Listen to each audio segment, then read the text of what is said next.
परमेश्वर पिता हामी तपाईँ परमेश्वरलाई धन्यवाद दिँदछौँ। तपाईँ आज हाम्रो सृष्टिकर्ता हाम्रो बुबा प्रभु हामी माथि राज गर्ने हाम्रो अनन्तको राजा प्रभु तपाईँ परमेश्वर विश्वास योग्य धर्मी पवित्र अनि पवित्र आज प्रभु हुनुहुन्छ। तपाईँ प्रभुलाई हामी विशेष धन्यवाद दिँदछौँ। परमेश्वरको राज्यभित्र प्रभु तपाईँको अनुग्रह आज साँच्चै परमेश्वरको अघि आज यसरी पाउँदै परमेश्वरको पवित्र भएका छौँ। तपाईँ चाहिँ आज साँच्चै हामीसँग तपाईँ परमेश्वर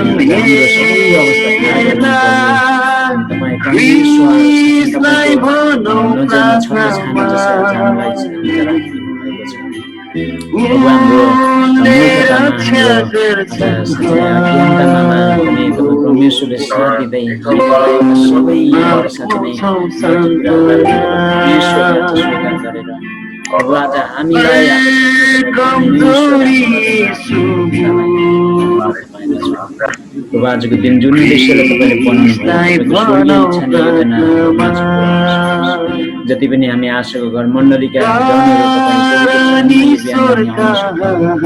आउनेहरू सबैजनालाई तपाईँ परमेश्वर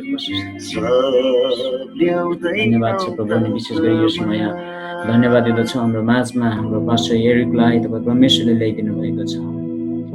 पिता यो तपाईँ परमेश्वरको जुन एउटा स्वर्गीय आज बन्दोबस्त हो लर्ड प्रभु हामी तपाईँ धन्यवाद दिँदछौँ। यो समय हामी सबैजना फेरि आज हाम्रो माझमा हाम्रो पास्टर एरिक हुनुहुन्छ। हामी उहाँलाई ताली बजाएर हामी स्वागत गर्नेछौँ।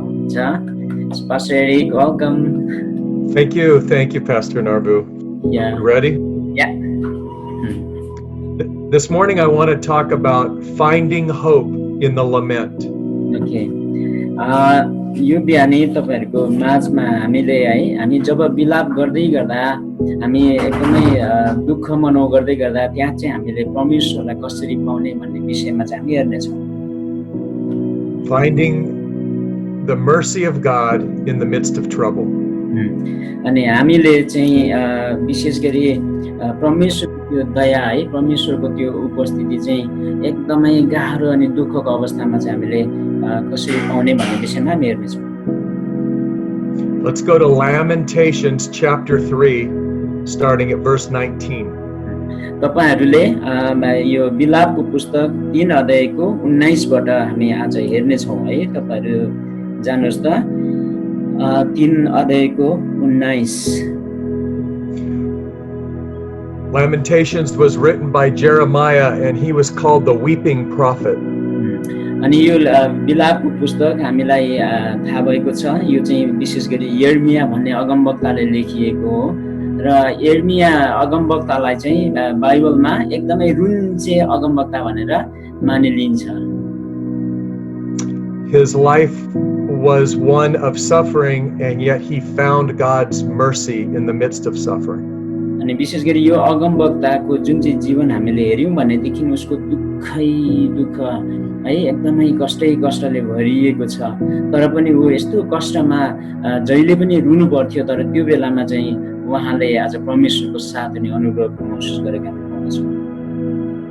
Let's read verses 19 and 20. अनि हामी 19 र 20 पद पढ्ने छौं। तपाईहरु मध्ये कसैले अनम्युट गरेर पढिदिनुहोस् एकदमै छिटो। तीतोपन र पिता मेरो दुःख र फिरन्तेपनलाई सम्झन्छु म निरन्तर तिनलाई सम्झन्छु र मेरो प्राण म भित्र हताश भएको छ। आमेन। 3 को 19 र 20। So Jeremiah was saying that his pain and his suffering was always before him. अनि यो पदबाट हामीले विशेष गरी यर्मियाले चाहिँ के भनिराखेको हामी पाउँछौं भन्दाखेरि चाहिँ यो दुःख अनि कष्ट भनेको चाहिँ उसको हरेक परिस्थितिमा चाहिँ थियो। We all face suffering or pain in our lives. अनि तपाई हामीले पनि हाम्रो जीवनकालमा हैन विभिन्न किसिमका दुःख अनि गाह्रोहरू चाहिँ हामीले सहेर जानु पर्दछ। Where I live in California, we have insects that fly around your face. अनि अहिले चाहिँ उहाँ जुन क्यालिफोर्निया भन्ने ठाउँमा हुनुहुन्छ अनि अहिलेको समयमा चाहिँ उहाँहरूको माझमा एउटा खालको किराहरू आइराखेको छ अरे जसले चाहिँ आँखामा मतलब धेरै छ अनि जसले चाहिँ आँखा उति अनुहारले आइरहन्छ We have to swat them away. अनि जुन चाहिँ आएको बेलामा हैन त्यसलाई चाहिँ हामीले धपाउनु पर्ने भइराखेको छ And sometimes pain is just like that. It's always in front of us. अनि साँच्चै नै हामीले भोग्नुपर्ने दुःख भन्ने चिज चाहिँ त्यस्तो चिज हो जो चाहिँ जहिले पनि हाम्रो अगाडि आज हुन्छ अनि जसलाई चाहिँ हामी पन्छौँ अगाडि बढिराख्नु परेको छ Jeremiah said that his very soul was downcast. अनि यहाँनेरि चाहिँ हामीले यो यिर्मियाले चाहिँ उसको आत्मा चाहिँ एकदमै शिथिल आज एकदमै उसको प्राण चाहिँ हताश भएको कुरा चाहिँ यहाँ भनिराखेको हुन्छ When you cast something, you throw it. अनि हामीले कुनै पनि कुरा जब साँच्चै नै हामीबाट हटाउँदछौँ अनि ती कुराहरू चाहिँ हामी साँच्चै नै टाढो फ्याँक्दछौँ So he was saying that his very soul was thrown down. अनि यहाँनिर जुन तरिकाले अभिव्यक्त गरेको छ ताकि विशेष गरी यिर्मियाले चाहिँ आफ्नै त्यो प्राण चाहिँ आज साँच्चै नै एकदमै त्यस्तै नराम्रो अवस्थामा फालेको जस्तै महसुस गरिराखेको Maybe this is how you have felt from time to time. अनि मलाई लाग्छ है तपाईहरु पनि जुन अहिलेको परिस्थितिहरुमा भएर जाँदाखेरि कतिचोटी तपाईहरुको प्राणहरु पनि यस्तै यसरी नै हताश भइराखेको होला But how did he find hope in the midst of despair? अनि अब हामीले हेरौं ताकि यस्तो दुःखको परिस्थितिमा पनि विशेष गरी यो यिर्मियाले चाहिँ आफ्नो आशा कसरी परमेश्वरमा अझ पाउन सक्यो त Let's read verse 21. अनि यो समय तपाईहरुले 21 पद पढिदिनुहोस् कसैले तर म यो स्मरण गर्दछु यसैले मलाई आशा दिन्छ So with all of the pain in front of him, अनि उसको जति पनि दुःख छन् जुन चाहिँ कष्ट छ उसको अगाडि he had to be intentional about calling his mind to remember God. अनि दुःखै भए तापनि तर जुन चाहिँ आज उहाँलाई अगुवाई गर्ने उहाँलाई आह्वान गर्ने परमेश्वर जसलाई चाहिँ सम्झिनु पर्ने कुरामा चाहिँ उ एकदमै निर्धक निश्चिन्त छ If you have a dog and your dog gets away from home, you have to call the dog to come home. तपाईहरुको घरमा मानिलिनु एउटा कुकुर छ अनि कुकुर चाहिँ यदि बाहिर गयो अनि अब तपाईले बोलाउनु पर्यो घरमा आउनको लागि भने यदि बोलाउनु पर्यो भने And sometimes when we are facing pain, our mind needs to be called home. अनि कोही बेला जब हामी दुःखमा हुन्छौं र हामी एकदमै हताश भएका हुन्छौं मानिलिनु सायद त्यो दुःखको कारणले गर्दाखेरि चाहिँ हाम्रो मन अनि हाम्रो हृदयहरु चाहिँ बहकिएको हुन सक्छ तर त्यसलाई आज सुरक्षित राख्नको निम्ति हाम्रो दिमागलाई पनि कतिचोटी हामीले आफ्नो घरमा त्यसरी नै बोलाउनु पर्छ And when Jeremiah called his mind into a right place, he had hope. अनि जब यिर्मिया चाहिँ त्यस्तो अवस्थामा थियो र त्यही बेलामा चाहिँ उसले विशेष गरी सबै कुरालाई मतलब आफैलाई सम्हाल्नको निम्ति के गरे भन्दाखेरि आफ्नै प्राणहरुलाई आज उसले साँच्चै नै आशाको निम्ति त्यो आशाको केन्द्रमा चाहिँ आज केन्द्रित गर्नेको छ बोलाइराखेको हामी पाउँछौं Hope means assurance, something we are sure of. अनि अब आशा भन्ने चिज चाहिँ त्यस्तो हो जसले चाहिँ हामीलाई एउटा उत्साह निश्चयता दिदछ So let's look at verse 22 and 23 to see what he called to mind. अनि अब 22 र 23 पद पनि हामीले हेरौं ताकि यस्तो बेलामा उ एकदमै बहकिएको छ तर उ आफैले आफ्नो प्राणलाई कसरी आज साँच्चै नै जुन आशामा डोर्याउँदैछ हामी हेरौं उहाँले कसैले पढिदिनुहोस् 22 र 23 परम प्रभुको महान प्रेमले गर्दा हामी भस्म भएका छैनौं उहाँका कृपाको अन्त कहिल्यै हुँदैन हरेक बिहान उहाँको कृपा नयाँ हुन्छ तपाईको विश्वास त महान छ Amen. He called to mind the great love, the covenant love of God. अनि यहाँनिर चाहिँ विशेष गरी यो बेलामा यिर्मियाले जसरी उसले बुझेको छ है, अनि त्यो चाहिँ के भन्दाखेरि परमेश्वर जसले चाहिँ एउटा प्रेमको करार चाहिँ बाँध्नु भएको छ, अनि जुन चाहिँ कुरामा ऊ एकदमै निर्धक छ, अनि त्यसमा चाहिँ ऊ आफैले आफूलाई डोराइराखेको छ। And because of this covenant love, we are not completely destroyed. अनि अब परमेश्वरले गरेको प्रतिज्ञा बमोजिमको यही प्रेमको करारको कारणले गर्दाखेरि त्यो दुःखमा पनि हामी साँच्चै नै एकदमै ध्वस्त भएका छैनौँ भन्ने कुराको आत्मविश्वास चाहिँ यिर्मियामा छ।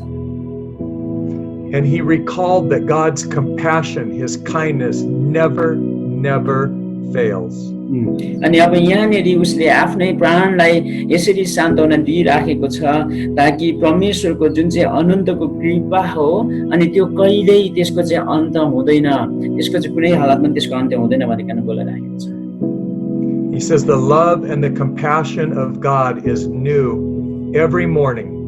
अनि अब यो बेलामा है, यो दुःखको परिस्थितिमा पनि त्यो प्रेमको करार बाँध्ने परमेश्वरलाई सम्झेर विशेष गरी यिर्मियाले चाहिँ भन्छ हरेक बिहान उहाँको कृपा चाहिँ नयाँ हुन्छ।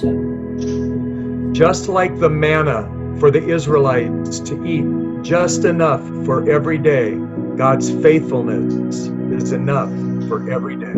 अनि परमेश्वरको कृपा चाहिँ आज साँच्चै नै हरेक दिन हरेक बिहान त्यो नयाँ र प्रशस्त चाहिँ हुन्छ भन्ने कुराको उदाहरण चाहिँ साँच्चै नै जसरी त्यो मरुभूमिमा इजरायलीहरूलाई परमेश्वरले हरेक दिनको निम्ति आज साँच्चै नै उनीहरूको निम्ति खाने ती मन्ना जुटाइदिनुहुन्थ्यो, अनि आज त हरेक दिन पनि परमेश्वरको त्यो अनुग्रह चाहिँ आज त्यस्तै आज हुँदछ। Every morning. हरेक बिहान। It's nighttime here where I am, but morning where you are. अहिले म जहाँ छु मेरो ठाउँमा चाहिँ अहिले बेलुका हो, तर तपाईहरु चाहिँ जहाँ हुनुहुन्छ अहिले बिहान, हरेक बिहान। You have just woken up into new mercies.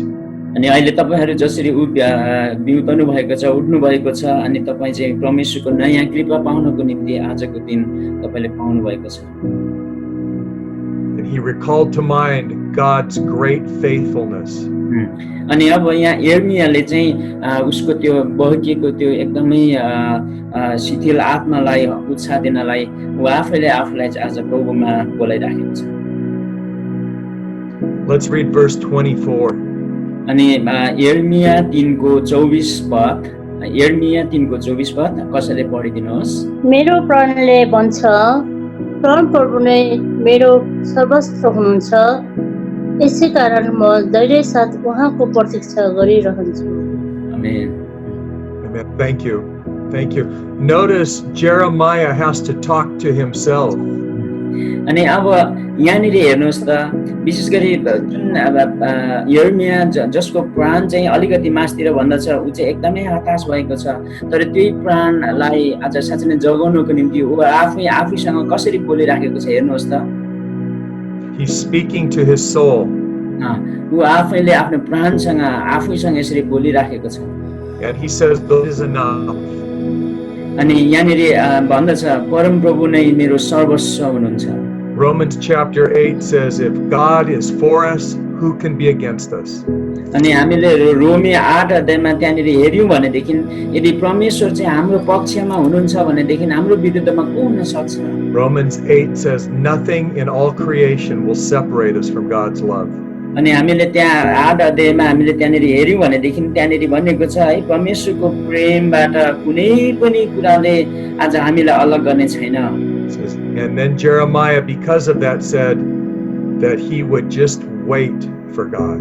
अनि परमेश्वरले आज बाँधेको प्रेमको करार नै त्यस्तै भएको कारणले गर्दा जुन कुरामा निर्धक्क भइकन अनि यिर्मियाले आफूले आफूलाई नै सम्झाउँदछ ताकि म चाहिँ आज त्यसैको प्रतीक्षा गर्दछु धैर्य साथ भनिकन आफूले आफूले सम्झिरहेको छ। Sometimes in the midst of trouble, all we can do is wait in faith. अनि अब जब हामीमा यस्तै आपद विपद समस्याहरू आइपर्दछ र यो बेलामा तपाई हामीले गर्न सक्ने भनेको के हो भन्दाखेरि त्यही हो ताकि आज हामीले धैर्य साथ उहाँको प्रतीक्षा गरौँ। But waiting in assurance. अनि जुन चाहिँ आज हामीले त्यसरी प्रतीक्षा गर्दाखेरि चाहिँ हामी भित्र चाहिँ आज साँच्चै नै यो निश्चयता चाहिँ आज हुनुपर्दछ। Let's read 25 and 26. अनि त्यसरी नै हामी पद 25 अनि 26 पनि हामी पढौँ त। परम प्रभुको बाटो हेर्ने उहाँलाई खोज्नेहरूप्रति परम प्रभु कृपालु हुनुहुन्छ। चुपचापसँग परम प्रभुका उद्धारको बाटो हेर्नु असल हुन्छ। आमेन। Notice he says, the Lord is good to those who hope in him. It's in the Lord we hope, not the answer from the Lord. यहाँनिर भनिएको छ है, परम प्रभुको बाटो हेर्ने, यहाँ बाटो हेर्ने भन्ने कुरा छ अनि जसको आशा चाहिँ परम प्रभुमा छ। यहाँनिर चाहिँ कुनै कुरा पाउनको निम्ति चाहिँ आज साँच्चै परमेश्वरमा आशा गर्ने नभइकन परमेश्वरले जुन आशा हुनुहुन्छ हैन, यसलाई चाहिँ अलिकति विचार गर्नुहोस् है। And the Lord is good to those who seek him. In our despair, sometimes we have to try to find God. अनि जब यहाँनिर भन्छ चुपचापसँग परम प्रभुको उद्धारको बाटो हेर्नु चाहिँ असल हो है। जब हामी एकदमै गाह्रो अप्ठ्यारोमा हुँदछौँ अनि त्यो बेलामा हाम्रो जिम्मेवारी भनेको चाहिँ है साँच्चै नै आज परमेश्वरलाई खोज्नु, परमेश्वरको नजिक हुन खोज्नु। We seek him, not his answer. अनि हामीले चाहिँ आज परमेश्वरलाई नै खोज्नु पर्यो है, ताकि हामीलाई खाँचो परेको उत्तर मात्रै आज खोज्ने होइन। The Bible says he rewards those who truly seek him. अनि तपाईं अनि हामीले चाहिँ आज हाम्रो खाँचोलाई आवश्यकता पर्दाखेरि मात्रै ती कुराहरू खोज्ने होइन, तर आज साँच्चै नै परमेश्वरलाई नै खोज्ने चाहिँ तपाईं अनि हामी हुनुपर्दछ है। अनि परमेश्वरलाई जसले खोज्दछ अनि तिनीहरूलाई चाहिँ परमेश्वरले कृपा गर्नुहुन्छ भन्ने कुरा चाहिँ यहाँ यर्मियाले आज थाहा छ। But as we seek him, we may not always find him in the way we expect. अनि अब यो पनि तपाईं हामीले बुझ्नुपर्ने हुन्छ, ताकि जब हामी परमेश्वरको नजिक हुन खोज्दछौँ अनि परमेश्वरलाई खोजिराखेका हुन्छौँ, तर यो कुरा चाहिँ हामी निश्चिन्त हुनुपर्छ, ताकि कतिचोटि चाहिँ हामीले खोजेको जस्तै, हामीले आशा गरेको जस्तै हामीले परमेश्वरलाई त्यहाँ नपाउन पनि सक्छौँ। And so there are times in the middle of trouble when we must wait quietly for God's salvation. अनि तपाईं अनि हाम्रो जीवनमा पनि यदि त्यस्तै परिस्थिति आइराखेको छ र हामीले पनि प्रभुलाई खोजिराखेका छौँ, हामीले भनेको जस्तै तरिकाले हामीले प्रभुले पाएका छैनौँ, प्रभुबाट मिल्ने शान्ति अनि आनन्द चाहिँ हामीमा छैन भने त्यस्तै परिस्थितिमा पनि अझै हामीले धैर्य धारण गरेर शान्त बसिकन प्रभुको प्रतीक्षा गर्ने आज गर्नुपर्दछ। So I would ask, in the midst of your troubles, what are you calling to your mind? अनि म यो समय तपाईहरुलाई यही प्रश्न गर्दछु, ताकि अहिले यस्तो विपदका परिस्थितिहरू छन्, तर यो बेलामा जब तपाई हुनुहुन्छ र तपाईको भित्री प्राणहरूलाई चाहिँ तपाईले कसरी आज सम्हाल्दै हुनुहुन्छ, कसरी बोलाउँदै हुनुहुन्छ घरमा। Do you realize that when you woke up this morning, God has new mercies waiting for you? अनि तपाईहरुलाई आज साँच्चै नै यर्मियालाई जस्तै यो कुरा थाहा भयो, ताकि हामी जब हरेक बिहान हामी उठ्दछौँ, ताकि हरेक बिहान चाहिँ परमेश्वरको नयाँ अनुग्रह अनि कृपा चाहिँ तपाई हाम्रो निम्ति छ। And are you in a place where maybe it's time to just wait quietly until God answers? अनि मलाई लाग्छ तपाईहरु आज यस्तो अवस्था अनि परिस्थितिमा हुनुहुन्छ, सम्भवतः सायद यो बेलामा चाहिँ तपाईहरु एकदमै शान्त भइकन आज परमेश्वरको समय चाहिँ कुरिराख्ने समय, प्रतीक्षा गरिराख्ने समय होला। Let's close with a beautiful promise from Scripture. अनि अब हामी आजलाई परमेश्वरले गर्नुभएको एकदमै सुन्दर प्रतिज्ञालाई हामीलाई हेरेर अनि आजलाई अन्त्य गरौँ। Psalms 126 अनि भजन संग्रह 126 यहाँले पढ्न सक्नुहुन्छ, verses 5 and 6. अनि त्यहाँनिर 6 र 7 पद है, कसैले यदि पाउनु भयो भने पढिदिन सक्नुहुन्छ। भजन संग्रह 126 को 5 र 6, कसैले पाउनु भयो? भजन संग्रह 126 को 5 र 6। आँसुको साथमा छर्नेहरूले आनन्दका गीत गाउँदै कटनी गर्नेछन्। जो रुँदै रुँदै बिउ बोकेर छर्न जान्छ, त्यो फसलका बिरुवाहरू बोकेर आनन्दले गीत गाउँदै फर्कनेछ। आमेन। बिटाहरू बोकेर आनन्दले गीत गाउँदै फर्कनेछ। आमेन। Amen. Amen. Amen. Let's pray. आउनुहोस् हामी सबैजना यही प्रतिज्ञालाई याद गर्दै हामी प्रभुमा प्रार्थना गरौँ। Father, I pray for my brothers and sisters this morning. परमेश्वर पिता, म मेरो प्रिय दाजुभाइ दिदीबहिनीलाई तपाईँ प्रभुमा म प्रार्थना गर्दछु।